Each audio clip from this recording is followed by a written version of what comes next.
suis ravi d'être là. D'abord parce que j'ai assisté à un débat extrêmement passionné, d'abord de qualité, passionné, que j'ai beaucoup d'amis dans cette salle, il y a beaucoup de gens que je connais. Bon, ça fait du bien des fois de reparler un petit peu de notre gibier d'eau. Hein. Je n'en ai pas trop parlé ces temps-ci, c'est vrai. Mais, et puis aussi donc féliciter ce que Nicolas fait depuis des années, parce que bon, même si je connais toute l'équipe dirigée de l'INACOM, et je suis aussi là surtout pour lui, parce que c'est quelqu'un qui a donné sa vie pour la passion du gibier d'eau et pour la défense de nos intérêts synégétiques. Et c'est quelque chose que je voulais souligner. Alors après, de façon plus générale, vous l'avez tous vu, c'est très compliqué. C'est très compliqué. Beaucoup de choses ressortent de ça. La première chose que je veux vous dire, c'est qu'il y a un vrai problème en France, c'est qu'il n'y a plus de patron de la chasse française. Ça, c'est la première chose. Avant de parler d'unité, il faut quand même un mec devant qui tire le baigneau. Et on en a plus. C'est tout, on n'en a pas. Bon, ça s'est fait comme ça pour X raisons. On va pas refaire, on en a parlé. C'est tout, il nous manque un patron de la chasse française. Voilà. Une fois qu'on en aura déjà un, on pourra définir avec lui ce qu'on va faire. Mais bon, on sait tous ce qu'on va faire, il n'y a pas 50 solutions. Mais parce qu'il faut bien comprendre qu'on peut tous vouloir quelque chose. Le travail de l'UNACOM, d'autres associations, ce que peut faire ISNEA, le point de vue scientifique, tout ça, ça s'est créé. Pourquoi? Beaucoup parce qu'il y a eu un manque. Une carence. Parce qu'on s'est rendu compte qu'on n'était pas nous-mêmes aidés. Pourquoi un jour j'ai créé ISNEA? Parce que je me suis dit, il y a des gens qui branlent rien à Paris et qui s'en foutent du gibier d'eau et des migrateurs. C'est pour ça qu'on s'y est lancé. On a bouché des trous. Maintenant, il est temps de retrouver une unité, ou non pas en nivelant ce que nous avons envie d'avoir, simplement en trouvant des personnes qui soient représentatives et qui soient reconnues comme telles. C'est vrai que la chasse française n'a pas beaucoup donné au gibier d'eau, enfin n'a jamais donné au gibier d'eau d'ailleurs, pas tellement donné. Bon, même si aujourd'hui il y a quand même des gens, je pense à Alain Durand qui est quand même pas quelqu'un qui est loin du gibier d'eau, il s'y donne quand même pas mal, il y bosse beaucoup, mais il faudra une politique nationale claire à ce niveau-là, et là il faut qu'on se rassemble. On va se rassembler, ça c'est pas un problème. C'est pas un problème. Maintenant il va falloir se rassembler, pourquoi? Parce que on va reprendre, vous avez eu 35 années de retard, on le sait, on se le dit tous, hein. On va récupérer un sujet qui à mon avis n'est même pas malade et mourant. Le cadrage n'est plus bon. On a aujourd'hui des règles qui nous sont imposées après toutes ces années de directives, ces combats juridiques, à coup de juridiction européenne, à coup de Conseil d'État, c'est arrivé à bout de souffle. Aujourd'hui, si on ne réagit pas vite, politiquement, on va basculer dans ce qu'on va appeler les plans de gestion européens, et là, vous allez voir. Alors là, les gars, on va prendre cher. On est au bout du système. Donc maintenant, il faut le casser. Il n'y a pas d'autre solution. Il faut revoir cette directive, il faut la modifier, non pas comme elle a été faite il y a quelques années, simplement en changeant le nom pour éviter ce que vous vouliez leur faire subir, mais vous aviez vu juste depuis longtemps. Quand une règle du jeu ne nous permet que de perdre, ben changeons-la. Et là, il va falloir faire mal politiquement, parce que c'est eux qui doivent changer. On dit oui, on a parlé un peu à la Commission européenne. Non, non, non, un État membre reste un État membre. Si la France a les couilles de dire à l'Europe qu'on n'est plus d'accord et on veut que ça change au niveau de cette directive, ça ne va pas prendre des années. Hein. Surtout qu'on a un excellent contexte politique avec l'arrivée des pays de l'Est. Je ne parle même pas des pays du Nord. Je pense à tous les pays de l'Est aujourd'hui qui ne sont pas du tout d'accord sur la directive et sur l'application de la directive sur leur territoire. Alors là aussi, bon, c'est politique, on laisse un petit peu faire, on ne fait pas trop chier la Pologne, la Hongrie, tout ça, bon allez, faites un peu de votre côté, mais non. Là, on est arrivé à un moment où tout ça, il va falloir le briser. Alors, évidemment, je suis candidat à l'élection nationale. Tout le monde me dit, gibier d'eau, gibier d'eau. Gibier d'eau, oui, l'envie est là, les idées, tout ça, on connaît. Mais bon, je ne suis pas non plus un magicien.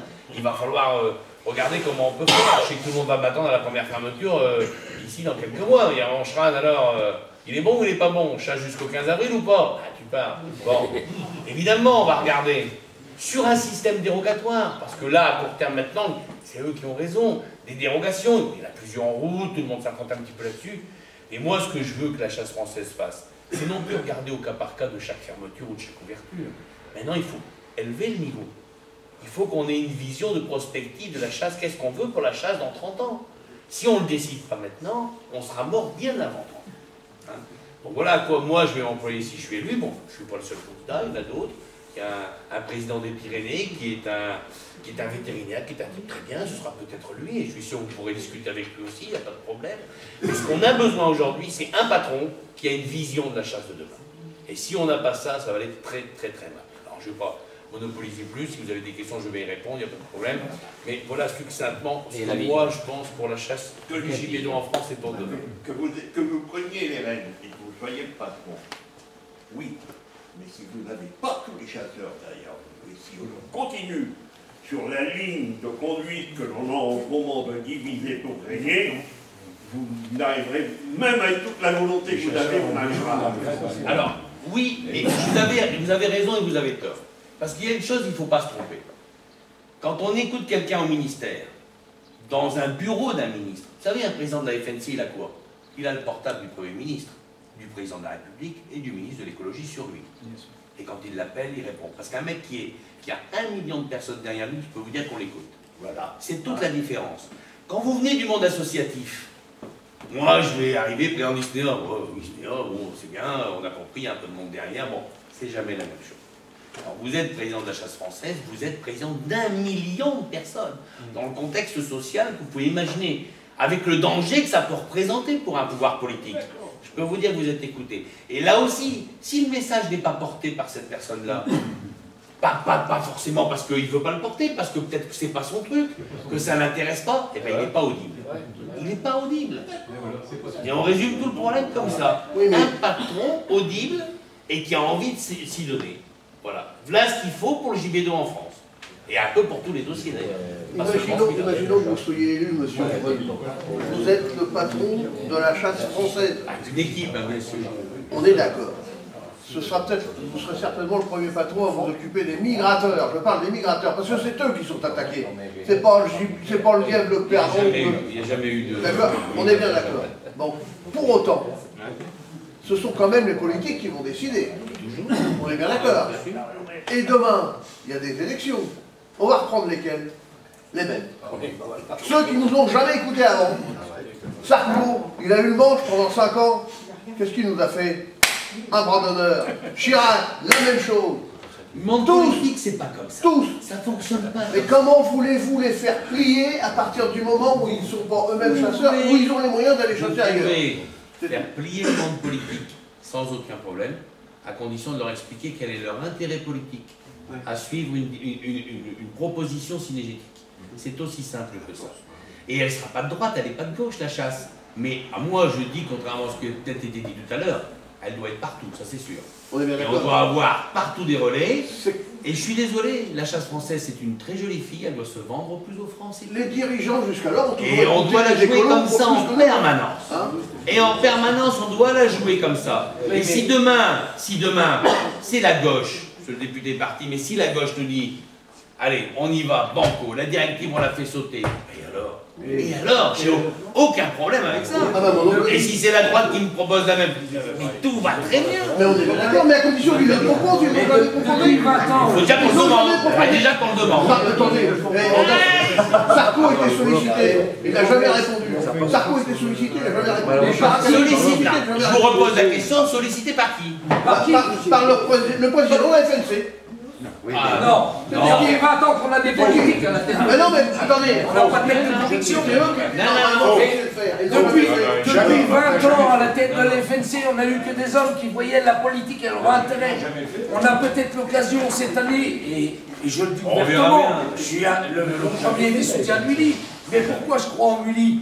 Parce que c'est pas la politique, c'est un homme de conviction. Et voilà pourquoi je crois en cet homme. On a eu des hommes politiques depuis 20 ans qui vivaient qu'en voyant le petit siège, le petit acquis politique, leur petite défense personnelle. On a la chance, il vient de te le dire, voilà.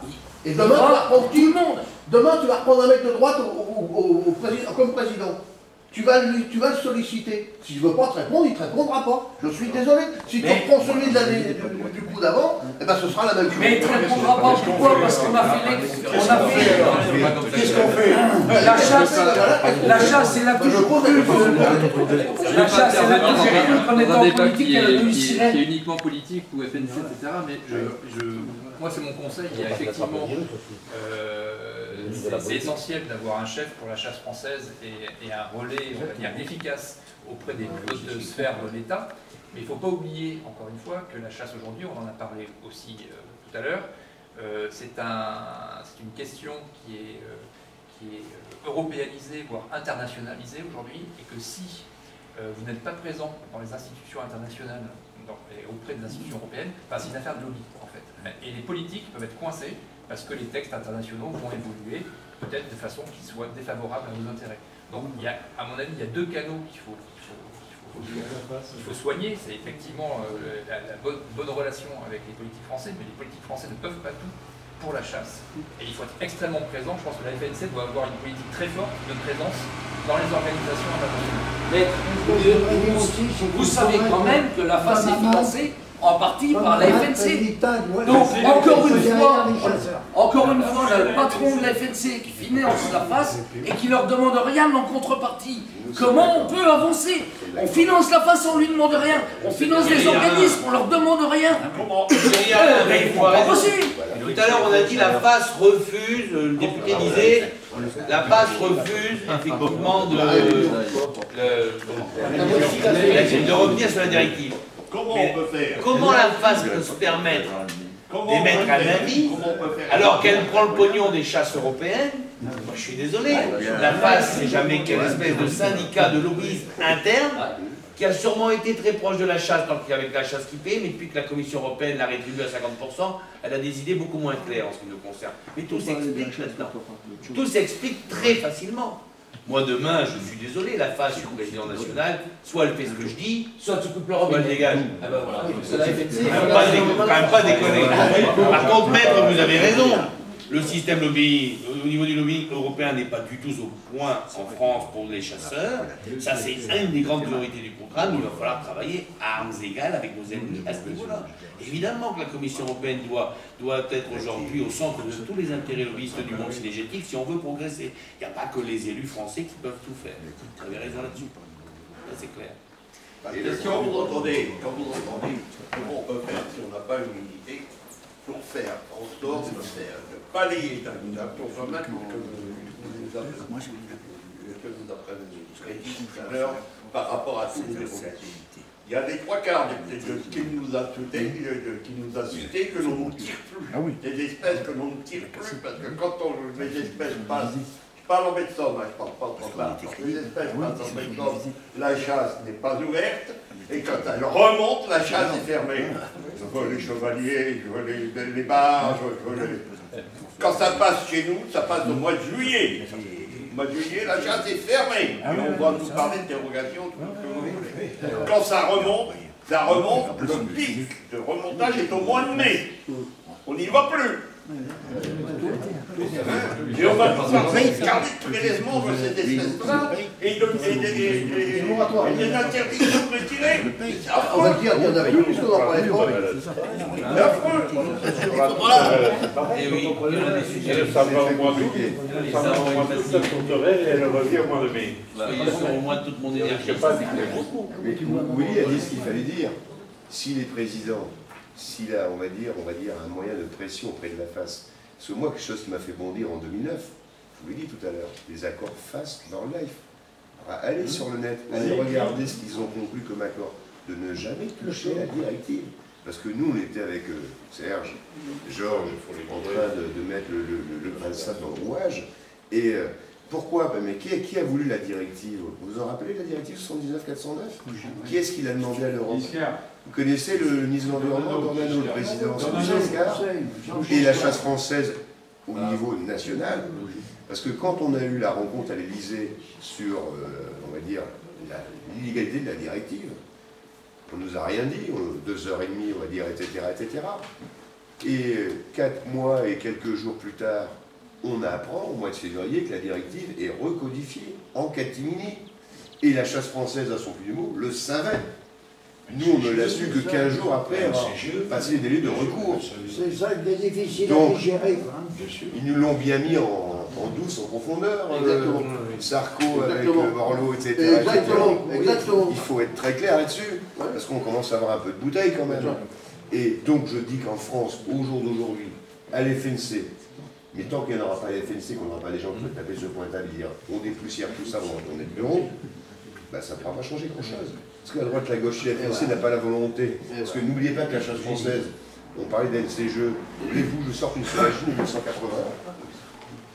Relisez les sauvages 1981, les présidents dont tu parlais, qui se fait féliciter de l'adoption de la directive. Il ne faut pas oublier tout ça.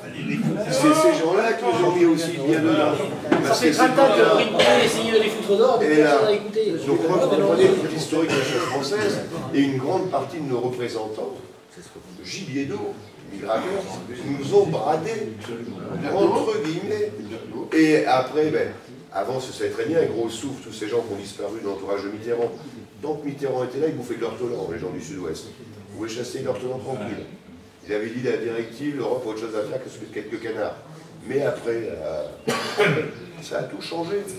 Il y a eu la pression des lobbies écolos dans les années 90-2000, c'est les années loi Vanet. Aujourd'hui, on commence à un petit peu oublier. Ça commence. Donc on est peut-être sous, on va dire, d'autres auspices, peut-être que le soleil va briller. Donc voilà, donc on espère, mais il nous faut un gars, ou une femme, on va pas être misogyne, mais on va faire un gars quand même, qui en a un petit peu dans le pantalon.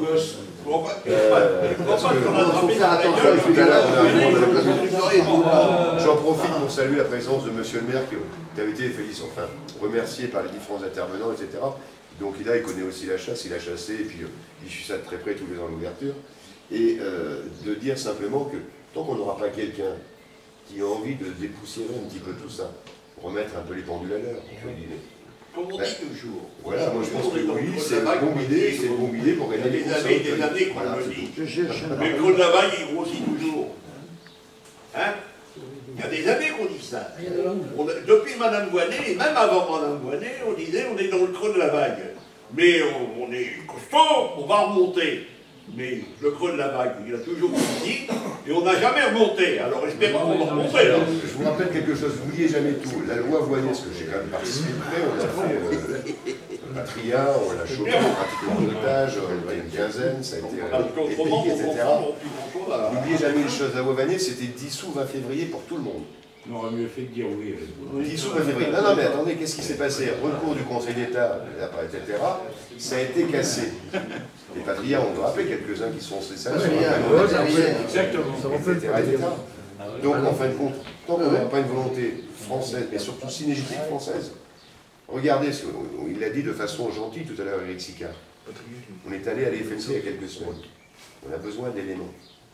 Il y avait le président de la FNC, Bernard Bonhomme, qui est sur le départ, Alain Durand, et Lagier, qui est un peu, on va dire, le monsieur juridique, etc. On lui demande voilà, les éléments qu'on a besoin pour pouvoir déposer. On pense que la FNC est plus adaptée, de par son statut, de savoir ce qui est bon pour la chasse française, que nous, UNACOM. UNACOM, on est juridique, on est très, etc. Bon, Lagier est juridique aussi, mais de temps en temps, plutôt que de pomper le travail des autres, il ferait mieux peut-être de son... Voilà, lui, c'est tout. Bon, on lui demande les éléments, on lui dit, allez voir au ministère. Et que nous dit le ministère à travers, on va dire, Bruno Poulin, qui est ici l'avocat, que les éléments, c'est-à-dire qu'on commence à nous envoyer dans le ping-pong. Ça, c'est pas très Et après, on demande l'unité des chasseurs. Donc justement, je peux vous dire, Willy, quand j'ai demandé de l'avoir aujourd'hui, je lui ai mis un petit mot en espérant que tu seras au mois d'août à la FNC et début septembre, il nous faut une réunion juste, voilà. Parce que ça, il va falloir mettre le point sur la table aussi auprès des techniciens de notre propre fédération nationale. Ils sont là pour faire les chasseurs, parce que vous avez vu le rapport de la Cour des comptes. Vous avez tous regardé un petit peu l'argent des chasseurs, à quoi il peut servir. Vous savez, vous avez vu notre budget. Vous voulez que je vous donne le budget du juriste de la FNC? C'est quoi, regardez vous-même. 25 000. Et c'est nous qui allons à la FNC leur donner, on va dire, la marche à suivre, alors qu'il y a des gens qui sont payés pour le faire. C'est pas normal. C'est pas normal. Enfin, moi, je sais pas combien quoi. Le directeur de la FNC, c'est tout.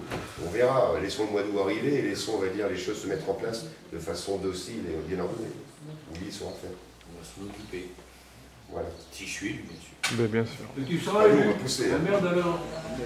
Il y a pas mal de départements. je pense que ce sera bien la première fois qu'il y aura un représentant de chasseur gibier d'eau, président de la fédération. C'est jamais arrivé. Voilà. Bon, écoutez, maintenant, est-ce que vous avez encore des questions? Parce qu'il est bientôt 12h30, ça fait 2h30 qu'on est en réunion. Moi j'ai une question. C'est pas grave. Vas-y. Vous êtes à l'origine, une des personnes à l'origine Disney. Bon. vous avez vendu un peu du rêve. Enfin, tous les chasseurs avaient espoir en Isnéa. On a donné chacun un petit peu de notre poche il y a 4-5 ans. On avait fait pour mettre les premières balises. Isnéa grossit, mais très lentement. Enfin, commence à prendre un petit peu de soin. Quand vous arrivez à la Fédé, pourquoi pas reprendre les fonds que vous attribuez à la face, les remettre sur Isnéa pour pouvoir aller mettre un coup de pied au cul à Mathieu Bous, créer une vraie équipe de scientifiques, et puis allez, on bombarde des données, et on arrive avec des dossiers épais comme ça, et on leur botte le cul une bonne fois pour toutes. Parce que Isnéa, l'idée est bonne. On utilise les technologies d'aujourd'hui pour pouvoir, les GPS, on a utilisé les génomes, on a travaillé sur tout ce qui est génome, on arrive à sortir des données vraiment concrètes, mais c'est ça. Pourquoi pas, allez, on dit, on va mettre, mettons 100 000 € en plus, ou je parle de chiffres, j'y connais rien. On met, mettons 500 000 € à Isnéa, on bombarde des données, on crée un vrai réseau d'observateurs, parce que le réseau d'observateurs c'est quand même nous. On crée un vrai réseau, les fédérations travaillent avec nous, toutes les fédérations veulent travailler avec nous. On a réussi à faire entrer l'Aisne il y a 2 ou 3 ans dans Isnéa, malgré qu'ils ne voulaient pas y aller. C'est vraiment bétonner Isnéa et en faire un organisme niveau européen, un truc béton qui sera peut-être à l'équivalent de la UEFA ou un truc comme ça, mais vraiment un truc franco-français. Vraiment béton. C'est ce qui nous manque à l'heure actuelle.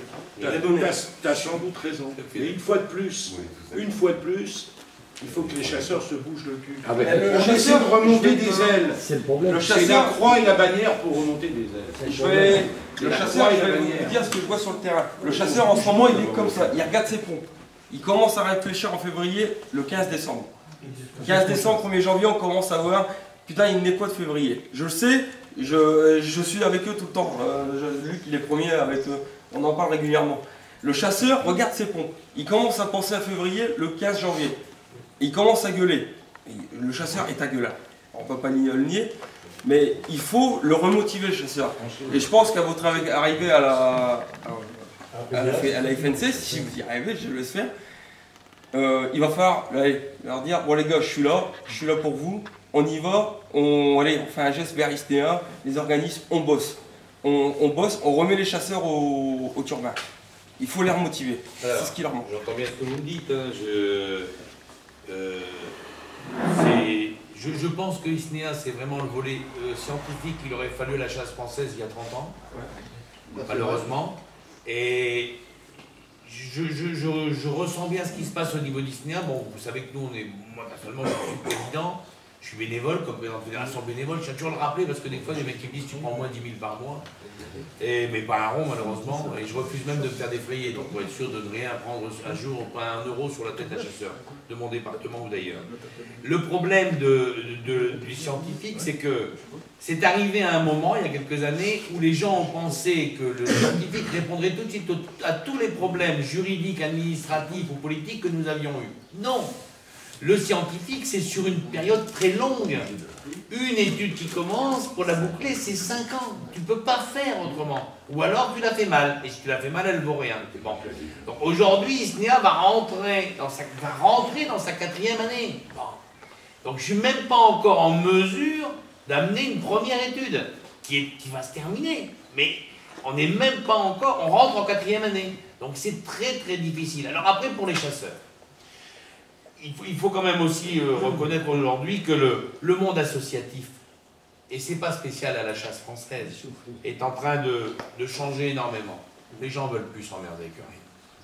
Bon, on n'est pas beaucoup aujourd'hui dans la salle. Combien on était quand je suis venu dans la Somme il y a quelques mois pour présenter Isnéa? Combien on était? Un département comme la Somme, où il y a peut-être plus de chasseurs que de pêcheurs, j'en sais rien, mais combien on était? Ben, on n'était pas 200. Parce que les gars, perdre un samedi après-midi pour venir, non, perdre une journée de chasse peut-être pas, mais perdre un samedi après-midi pour venir parler. Et on est aussi malade de tout ça.